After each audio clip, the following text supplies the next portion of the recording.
Good morning, friends.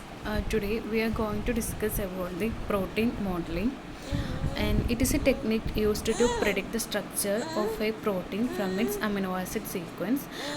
It is used for drug design, analysis of protein, and antigenic behavior, and other similar techniques. The first method used for protein modeling is homology modeling, and it is the most the homology modeling, also known as comparative modeling, it is a technique which allows to construct an unknown atomic resolution model of a target protein, and it is obtained from its amino acid sequence and an experimental 3D structure of a related homologous protein, which is known as template. This method is mainly based on two observations. The first one is that the structure of protein is determined from its amino acid sequence, and the second observation is that during evolution the structure is more stable and less changes occur, and for the similar sequences they adopt a particularly identical structure. Now we can see a brief about this homology modeling history. It is first used in 1916s, where the models are built by plastic wire and plastic model by hands. These that means the models are constructed by hands in comparison of non-protein structures. Uh, structures. In 1969, David Philip Brown and co-workers published the first paper regarding the homology modeling. They modeled a lactalbumin based on the structure of the hen egg white lysosome. The sequence identity between these two proteins was 39%. Now we can see what are the steps in we can see what are the steps in homology modeling. The first one, template recognition and initial alignment. The second step is alignment correction. Third, backbone generation. Fourth, loop modeling. Fifth, side chain modeling. Sixth, model optimization. And the last step is model validation. Now see what is meant by template recognition and initial alignment. This include searching the PDB for homologous protein with a determined structure. It is done by using BLAST or FASTA, where the percentage identity between the target sequences possible high enough in the safe zone to be detected with these programs.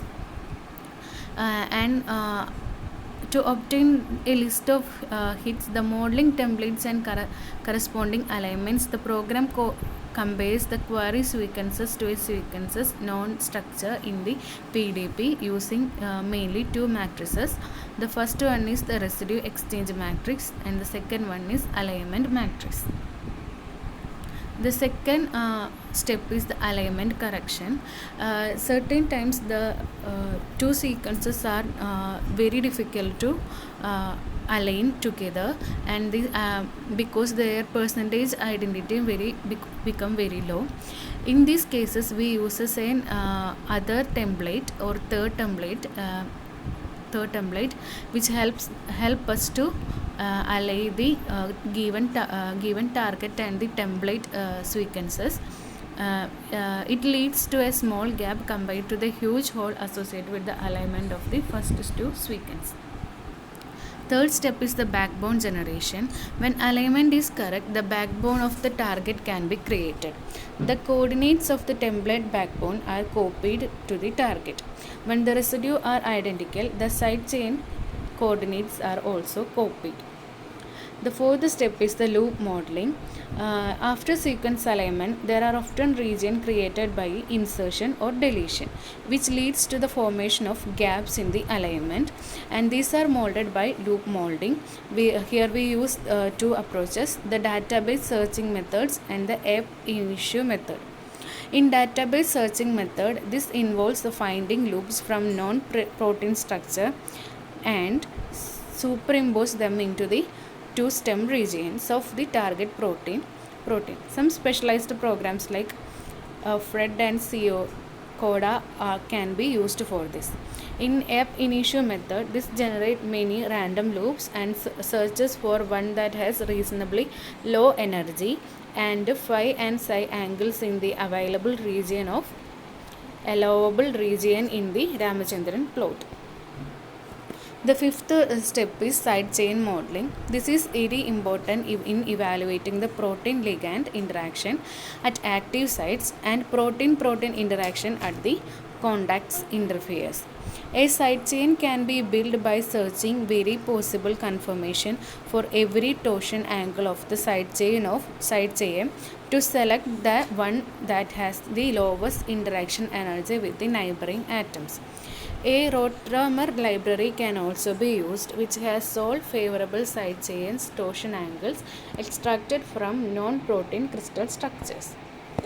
The sixth method is the model optimization, energy minimalization procedure on the entire model by adjusting the relative position of the atom so that the overall conformation of the molecule has the lowest possible energy potential. The goal is to relieve the steric collision without altering the overall structure. Optimization can also be done by molecular dynamic simulation, which moves the atom towards a global minimum by applying various stimulation conditions, thus having a better chance to finding the true structure. The energy is the overall sum of stretching energy, bending energy, torsion energy, and non-bonded interaction energy. The last step is the model validation. Every homology modeling contains errors. There are two reasons for that. The first one is the percentage sequence identity between the template and the target. It is great if it is greater than 90%, the accuracy of the model can be compared to crystallography determined structures, and if less than 30%, the chances of large errors can occur. The second reason for the error are the number of errors in the templates.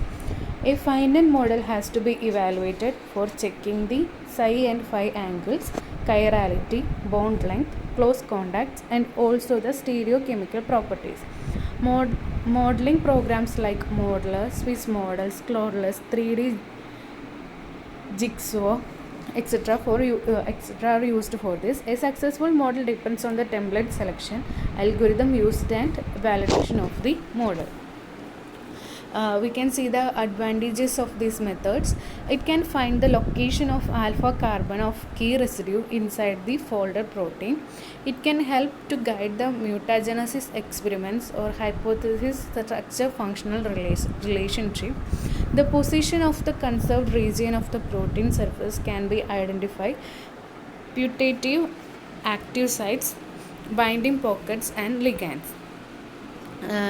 The disadvantages include these are unable to predict the conformation of insertion and of deletion or side chains with a high level of accuracy, and it is not useful in modeling ligand docking studies necessary for the drug design and development position, but it is helpful for the same if the sequence identity with the templates is greater than 70%.